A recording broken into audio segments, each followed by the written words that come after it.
This screencast provides a short lecture that you should view in preparation for the seminar this week. The lecture will briefly cover the topic of briefings. In particular, the screencast provides an overview of the whats, whys and hows of briefings and will specifically focus on COT briefings. So, what are briefings and why are they useful?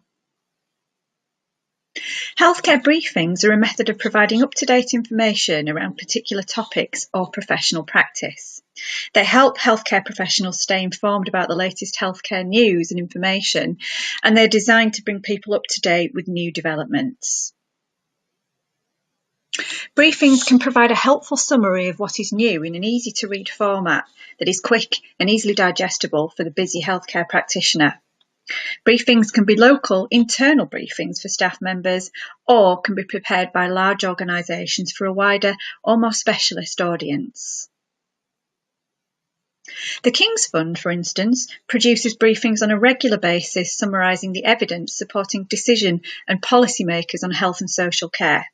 Their briefings are all available open access from the King's Fund website, and they cover a very wide range of topics. The COT also has a briefing service, which it describes as providing up-to-date guidance and reference material to enable occupational therapists to remain informed and aware of changes and developments relating to practice. So how are COT briefings put together? Well, they're developed by lead groups who are specialists in different areas of practice. The briefings tend to include an introduction, definitions of key terms, background information on the topic, a summary of current evidence and recommendations for best practice. They're generally short, no more than 4 to 5 pages long, and this makes the briefings user-friendly by helping to optimise their accessibility and application in practice. This example of a COT briefing, for instance, is about adapting the care home environment for people with dementia. You will see from the information here that the lead group responsible for creating this briefing was the COT Specialist Section for Older People, the Dementia Clinical Forum. The evidence considered for this briefing is suitable for UK practitioners. The briefing you have just seen is structured to include an introduction that identifies what the focus of the briefing is, some background information including current statistics on dementia, and then some evidence-informed recommendations on environmental considerations for people with dementia. This includes things like colour, flooring, signage, lighting, furniture, bathroom facilities, and also appropriate external environments.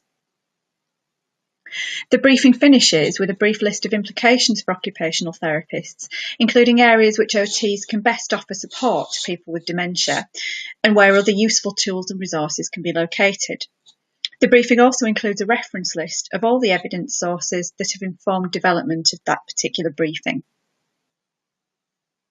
So your short task for this week is to go to the COT website and view a COT briefing paper. Log in to the COT website using your COT student membership login details. Click on the Professional Resources tab, and then from the drop-down menu that appears, click on the Briefings and Guidance section. From the Briefings and Guidance section, click on the Briefings link. From here you will see subject categories, and you can view the briefings related to each one from here. Alternatively, you can follow this link to see a full, uncategorised list of all of the briefings the COT has produced. Pick a briefing of your choice and now have a look at it. Notice how the briefing is presented and the discrete sections of it, and consider your answers to these practical questions. How easy do you think your briefing would be to use in practice? How helpful do you think it is?